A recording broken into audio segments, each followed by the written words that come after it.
தமிழ்நாடு சட்டமன்றத்துல இன்னைக்கு 110 விதியின் கீழ ஒரு முக்கியமான அறிவிப்ப முதல்வர் விஜய் சொல்லியிருக்காரு. என்ன அப்படின்னு பார்த்தோம்னா, தமிழகத்துல இருக்கிற 234 சட்டமன்ற உறுப்பினர்கள், அதாவது எம்எல்ஏ எல்லாருக்குமே கார் குடுக்க போறதா, அரசு சார்புல கார் குடுக்க போறதா சொல்லியிருக்காங்க. கார் மட்டும் கிடையாது, அந்த காருக்கான மாசத்துக்கான பெட்ரோலு, அதுக்கு பராமரிப்பு, அத தாண்டி அதுக்கு அவங்களுக்காக தனி ஒரு டிரைவர் இந்த மாதிரி எல்லாமே குடுக்க போறதா இன்னைக்கு வந்து ஒரு அறிவிப்பு குடுத்திருக்காங்க. ஆ எம்எல்ஏ எல்லாருக்குமே வந்து இதுல உடன்பாடு இருந்து எல்லாரும் ஏத்துக்கிட்டாங்க அப்படின்னாலும், இந்த விஷயம் ஒரு விவாத பொருளா தான் இருக்கு அப்படின்னு சொல்லிட்டு நான் நினைக்கிறேன். என்னோட கருத்து இந்த விஷயத்துல என்ன அப்படிங்கறத இன்னைக்கான ஸ்ருதி ரியாக்ஸ்ல பார்க்கலாம்.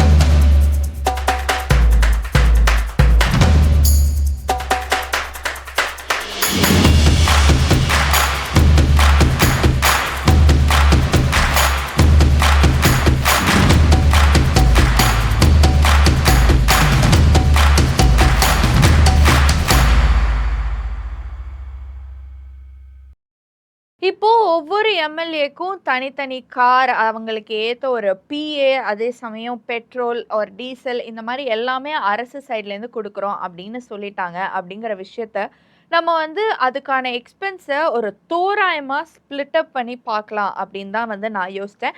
அத ஸ்ப்ளிட் அப் பண்றதுக்கு முன்னாடி வந்து எனக்கு என்ன தோணுச்சுன்னா, ஏற்கனவே இன் ஜெனரலா தமிழ்நாடு வந்து 8.5 லட்சம் கோடி கடன்ல இருக்கிற ஒரு நாடா இருக்கு. அது வந்து தாவேகா கவர்மெண்ட்டே தான் வந்துட்டு ஒவ்வொரு வாட்டியும் அசெம்பிளிலயும் சரி, இல்ல வேற எங்கேயாவது பேசும்போதும் சரி, எல்லா உறுப்பினர்களும் சொல்றது போன கவர்மெண்ட், அதுக்கு முன்னாடி கவர்மெண்ட்லாம் வந்து இவ்ளோ கோடி கடன்ல வச்சுட்டாங்க. இந்த டிபார்ட்மெண்ட்ட இப்படி வச்சுட்டாங்க. இந்த டிபார்ட்மெண்ட் இப்படி வச்சுட்டாங்க. கடன் அவ்ளோ இருக்கு. இத சரி செய்யவே எங்களுக்கு நெறைய டைம் வேணும் அப்படின்னு பேசுற உறுப்பினர்களுக்கு, இப்போ இந்த கார் அப்படிங்கிறது எக்ஸ்ட்ரா சுமையா வரும்னு யோசிக்கலையா? இது என்ன மாரியான திங்கிங்ல கார் குடுக்கலாம் அப்படின்னு சொல்லிட்டு யோசிச்சாங்க அப்படிங்கிறது எனக்கு சுத்தமா அந்த பாயிண்ட்டே எனக்கு புரியல. ஸோ இப்போ இதோட ஸ்ப்ளிட் அப் எக்ஸ்பென்ஸ் எப்படி இருக்கும் அப்படிங்கிறத இப்போ ஒரு இன்ஜென்ரிக்கா ஒரு தோராயமான கணக்கா பார்த்தோம் அப்படின்னா வந்துட்டு, ஃபர்ஸ்ட் வந்துட்டு கார். ஒரு காரே வந்துட்டு 15லேருந்து 20 லேக்ஸ் கிட்ட. இப்போ வாங்கி குடுக்குற கார் எப்படியும் வந்து செகண்ட் ஹேண்ட் காரா இருக்காது ஃபார் ஷூர். ஸோ வந்து ஒரு ஃபர்ஸ்ட் ஹேண்ட் கார்ல அதுலயும் இன்னைக்கு வந்து எல்லாரும் வந்து டிமாண்ட்லாம் பண்றாங்க. இனோவா காரா குடுத்தா நல்லா இருக்கும் அப்படின்லாம் சொல்லிட்டு சொல்றாங்க. ஆனா டிராவல் பண்ண போறது என்னவோ எம்எல்ஏ அண்ட் ஆல்சோ ஒரு டிரைவர். மேபி அவங்களோட சேர்த்து ஒரு 2 பேர் போகலான்னு நெனைக்கிறேன். ஆனா அவங்க எத்தன பேர் போறாங்கன்னு எனக்கு தெரியல. இனோவா காரா குடுத்தா நல்லா இருக்குமே அப்படின்னு சொல்லிட்டுலாம் டிமாண்ட் பண்றாங்க. ஸோ ஒரு கார் அப்படிங்கிறது பார்க்கும் பொழுதே 15லேருந்து ஒரு 20 lakhs minimum of 15 to 20 lakhs ஒரு ஜெனரல் கார சொல்றேன். அதோட சொஃபிஸ்டிகேஷன் அண்ட் ஆல்சோ அதோட மாடல் பொறுத்து ரேட் வந்து மாறும்.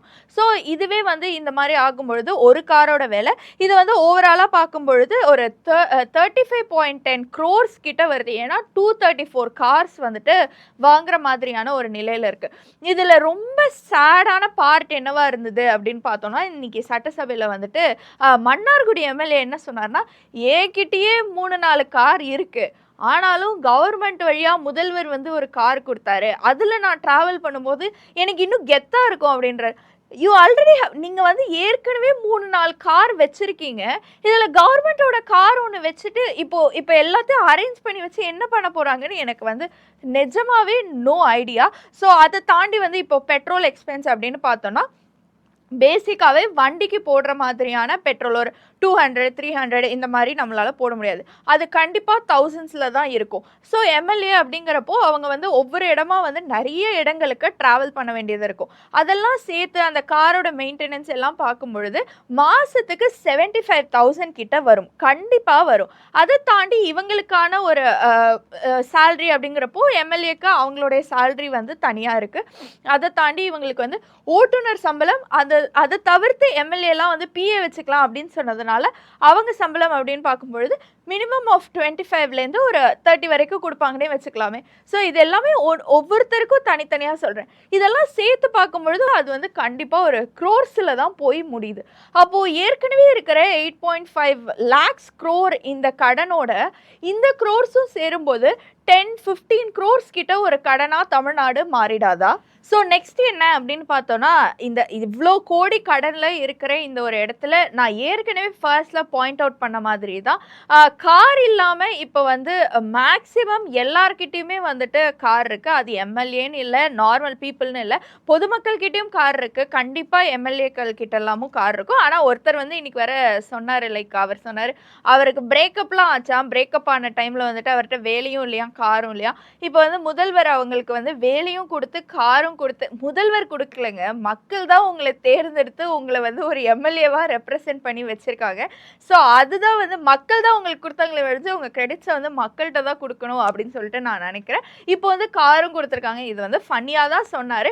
பட் ஸ்டில் இந்த கார் குடுக்குற விஷயம் அப்படிங்கிறது ஏற்கனவே மன்னார்குடி எம்எல்ஏ சொன்ன மாரி, ஏற்கனவே அதுல இருக்கிற மேக்ஸிமம் எல்லார்கிட்டயுமே வந்துட்டு கண்டிப்பா ஒரு கார் அப்படிங்கிறது இருக்கும். அதுல மேபி இப்போ வந்து அவங்களோட இந்த பீரியட், அதாவது இந்த சட்டமன்ற உறுப்பினரா இருக்கிற பீரியடுக்கு மட்டும் தமிழ்நாடு லோகோவோ, கவர்மெண்ட் லோகோவோ அவங்களோட பர்சனல் கார்ல யூஸ் பண்ணி அவங்க பர்சனலாவே அதை யூஸ் பண்ணிக்கலாம்னு நான் நினைக்கிறேன். இதை தவிர்த்து தனியா ஒவ்வொருத்தருக்கும் கார் கொடுக்கறது வந்து கண்டிப்பா தமிழ்நாட்டுடைய கடன் தான் வந்து அதிகமாகும். அது அகெயின் வந்து இப்போ வந்து கவர்மெண்ட் மாறினாலும் அந்த கடன் அப்படிங்கிறது கடைசியில வந்து மக்களோட தலையில தான் வந்து விழுது அப்படிங்கிறதையும் வந்து எல்லா கவர்மெண்ட்டும் வந்து கன்சிடர் பண்ணணும் அப்படின்னு சொல்லிட்டு நான் நினைக்கிறேன். இதெல்லாம் தாண்டி வந்துட்டு இப்ப இந்த கார் அப்படிங்கிறது வந்து இப்போ வரைக்கும் ஒரு ஆடம்பரமான விஷயமா தான் பார்க்கப்படுது. நான் என்ன ஒரு சஜஷனாவோ இல்லை எனக்கு என்ன தோணுது அப்படின்னு பார்த்தோம்னா வந்துட்டு ஒரு பப்ளிக் டிரான்ஸ்போர்ட்டை வந்து இன்னும் டெவலப் பண்ணலாமே அப்படின்னு சொல்லிட்டு எனக்கு தோணுது. ஏன்னா வந்து எம்எல்ஏக்கள்லாம் வந்துட்டு இப்போ காரில் எங்கே ட்ராவல் பண்ணுவாங்க, மக்கள் கிட்ட தான் போவாங்க. மக்களோட பிரச்சனையை பார்க்கறதுக்கு, ஒவ்வொரு மக்களையும் பார்க்கறதுக்கு ஒரு பப்ளிக் டிரான்ஸ்போர்ட்டில் வந்து அதை பண்ணலாமே அப்படின்னு சொல்லிட்டு தான் என்னோட ஐடியா. ஸோ தட் இப்போ எம்எல்ஏவே வந்து ட்ராவல் பண்ணும்பொழுது மக்களுக்கும் வந்து ஒரு அவேர்னஸ் கிடைக்கும். அவங்களும் வந்துட்டு பிரைவேட்டை விட பப்ளிக் டிரான்ஸ்போர்ட்டை அதிகமாக யூஸ் பண்ண ஆரம்பிப்பாங்க. பப்ளிக் டிரான்ஸ்போர்ட்டில் நடக்கிற கம்யூனிகேஷன்லேயே எம்எல்ஏக்கெல்லாம் நிறைய பீப்புளுடைய கஷ்டங்களும் தெரிய வரும், அவங்க என்ன நினைக்கிறாங்கன்னு தெரிய வரும். ஸோ அந்த மாதிரி நிறைய கிராமப்புறங்களில் இன்னும் பஸ் வசதியே இல்லாத இந்த சமயத்தில் எல்லாருக்கும் கார் இருக்கிறவங்களுக்கே புது கார் கொடுக்கறது வந்து எந்த வகையில் நியாயம்னு சொல்லிட்டு எனக்கு தெரியல. ஸோ இதை ரீகன்சிடர் பண்ணுறது ரொம்பவே நல்லா இருக்கும்னு சொல்லிட்டு நான் நினைக்கிறேன். ஸோ இந்த நியூஸை பற்றி நீங்கள் என்ன நினைக்கிறீங்க அப்படிங்கிறத கண்டிப்பாக கமெண்ட்ஸில் சொல்லுங்க. இதை தாண்டி வேற ஏதாவது நியூஸுக்கு ரியாக்ட் பண்ணுமா அப்படிங்கிறதையும் கண்டிப்பாக கமெண்ட்ஸில் சொல்லிடுங்க.